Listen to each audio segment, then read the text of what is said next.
Olá, me chamo Matheus Camilo e sou professor de narrativa e semiótica, e acabo por utilizar muito do cenário da própria história da arte e da psicologia da percepção. Neste vídeo, iremos apresentar brevemente alguns dos estímulos da narrativa visual.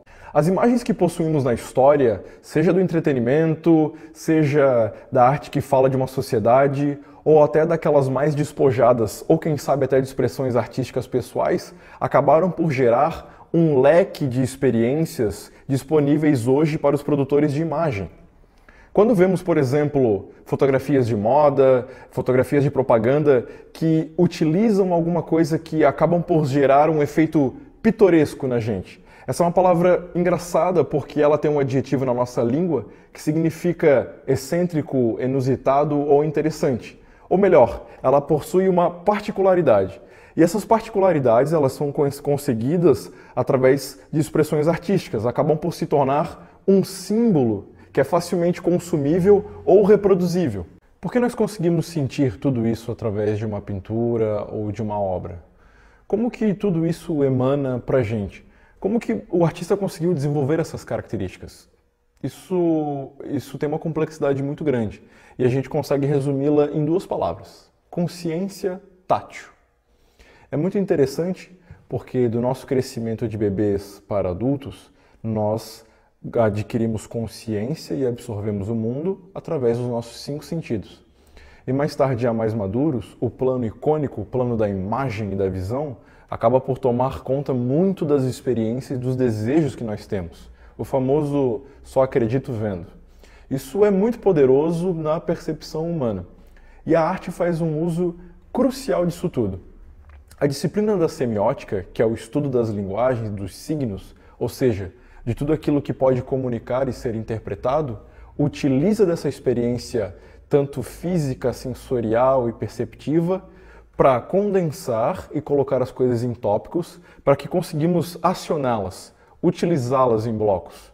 Isso tudo é muito curioso porque tudo na percepção acontece num já, está tudo junto. Mas se nos permitirmos colocar cada engrenagem uma do lado da outra, todos aqueles que produzem ou interpretam a imagem conseguem fazer isso de uma forma mais natural. Se botarmos as coisas numa espécie de hierarquia da expressão, nós teríamos uma pirâmide parecida com essa. É claro que ela pode ser mutável, diferente da experiência e do objetivo que a imagem quer passar.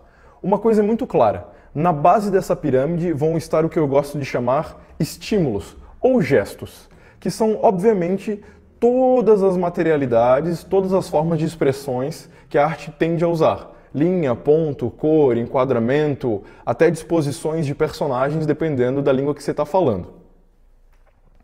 Eu gostaria que você me acompanhasse em 3 exemplos para entender como é que funcionam esses estímulos e como que podemos contar uma história de acordo com o objetivo que você tem em mente. Vamos usar primeiramente a cor, que é um elemento facilmente representável e que a gente pode consumir de forma até rápida. Se vermos esse exemplo que eu estou mostrando aqui para vocês, nós temos o Thorin, que é um personagem do Hobbit da saga do Senhor dos Anéis. Existe um momento na história onde o Thorin está atrás de um grande tesouro que pertence à sua família e tem toda essa questão da febre do ouro, da ganância, e ele acaba por se tornar muito volátil no seu grupo e acaba por ganhar uma identidade um pouco nociva.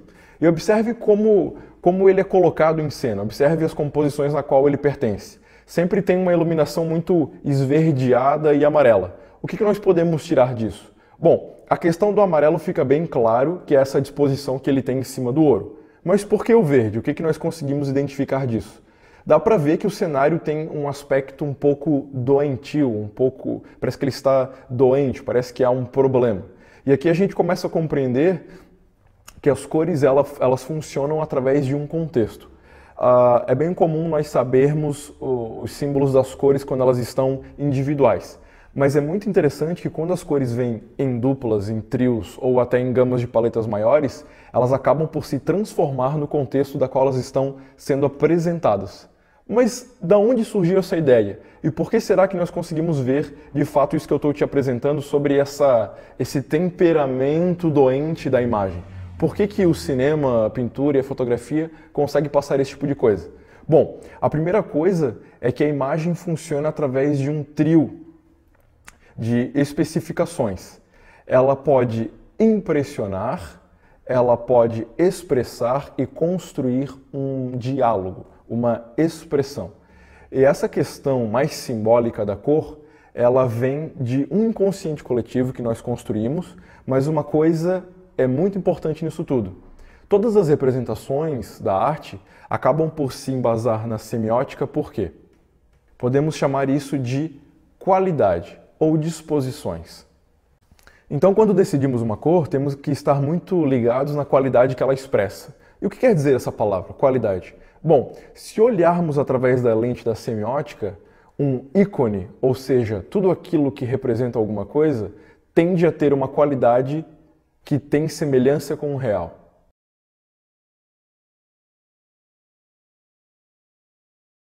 É por isso que às vezes olhamos determinada cor ou coisa e acabamos por ter uma interpretação e uma sensação, porque ela tem uma qualidade que se assemelha com a realidade. É por isso que através da fantasia, seja na própria pintura, seja no cinema, conseguimos ter sensações e sentimentos tão reais. Porque mesmo que seja através da metáfora, tudo que é apresentado possui qualidades que se assemelham à realidade. E isso também acontece com as cores. Quando Monet sentou na frente da catedral para pegar toda a variação de luz ao longo do dia, conseguimos perceber toda essa impressão que a gente tem da luz e que elas acabam por passar estados de espírito diferentes. Isso é muito curioso. Na hora de selecionar uma cor, seja para um pôster, seja para um personagem, seja para uma expressão pessoal, acabamos por ver que as qualidades dela, as semelhanças que ela transmite com o real, passam um estado de espírito muito intenso. É por isso que conseguimos observar isso na representação do Turim. Esses estímulos que venho falando até aqui, que utilizam essas proporções das cores e da luz, são apenas um dos gestos capazes de fazer toda essa gama de interpretação nessas expressões. Se nos atermos, por exemplo, numa textura, como nos personagens de Darth Vader e no caso do novo personagem agora de Star Wars, Kylo Ren, conseguimos ver que muito de sua personalidade na hora de fazer os seus conceitos residem muito na sua armadura. A gente consegue ver que as qualidades de textura do Darth Vader e do Kylo Ren são diferentes. Olha só, uma delas expressa um brilho mais intenso, a outra nem tanto, mais fosco.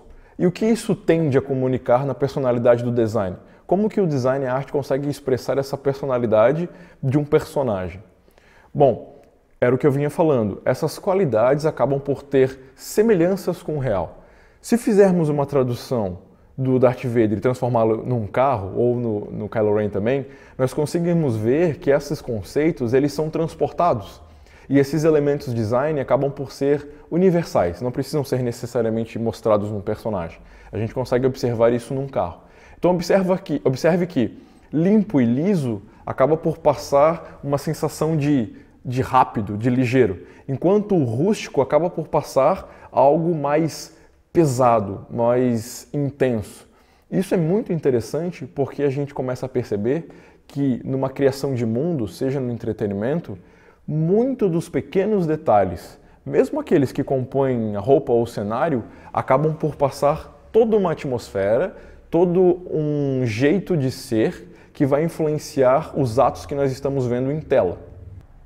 Ainda nesse mesmo exemplo das coisas que têm capacidade de representar, utilizando essa lente semiótica, nós conseguimos ver que, ainda nesse cenário de Star Wars, tudo é gesticulado, tudo é montado para passar esse estado de espírito. Estávamos falando de cor e textura.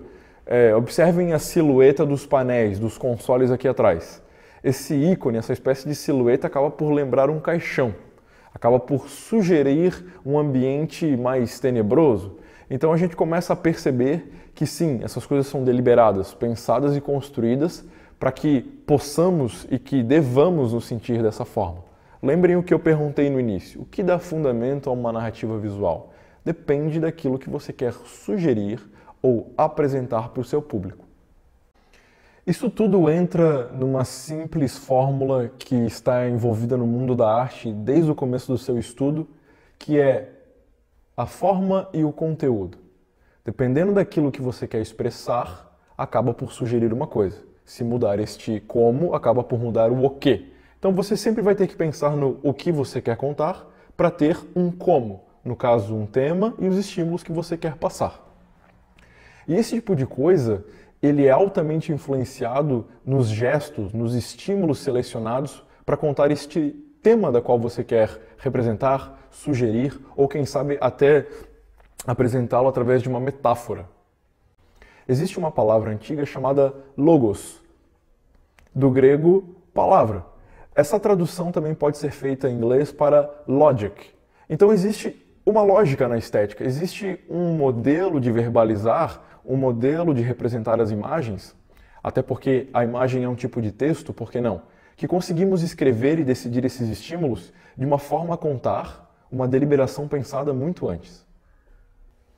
Por exemplo, isso tudo no efeito de uma composição, como essa imagem que eu retirei do filme Ghost in the Shell de 95, conseguimos ver o seguinte: faça uma pequena interpretação.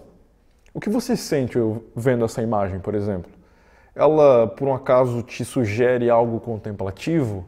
Algo de um cunho mais de pensamento profundo? Isso acaba por ter alguma explicação se utilizarmos os conceitos da semiótica. Mas antes disso, vamos ver como ela se comporta se compararmos a composição do Ghost in the Shell do filme live action que saiu mais recentemente. Existe algo de diferente nessas duas imagens. Tá certo que a composição se comporta muito similarmente, com o quadrado ao fundo e a figura feminina no primeiro plano. Mas o jeito que elas foram dispostas, na mudança simplória da luz, acaba por acarretar uma interpretação completamente diferente. Na original, o corpo dela, o gesto que ela está por executar, acaba por lembrar um pouco o próprio pensador de Rodin, mas não é só isso. Quando temos uma figura na sombra que não possui face, a gente acaba por ter sugestões mais contemplativas, como uma espécie de olhar para dentro. Esse retângulo que está ao fundo dela, na psicologia das formas, acaba por nos relembrar algo de efeito mais racional.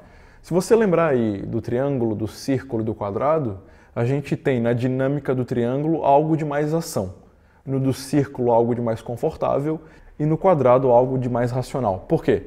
Se você observar, não temos formas de quadrados na natureza. O quadrado é uma criação do homem, ou seja, uma criação através da inteligência racional. Por isso que ela acaba por passar algo mais contemplativo. Essa mesma figura contemplativa pode ganhar outro grau de interpretação, às vezes até mais literal, só pela uma simples mudança de iluminação e do simples gesto da atriz. Então isso acaba por fazer ligação com isso que eu estava explicando aqui, de como contar uma história e como que isso pode acabar por influenciar toda uma interpretação. E esse tipo de gatilho, essa espécie de sombra que eu mencionei, ela é utilizada em outras narrativas. E isso acaba por nos informar que há um jeito, às vezes há até um catálogo de como contar essas coisas e obter interpretações muito similares, como é o caso da fotografia da saga do Alien, do diretor Ridley Scott.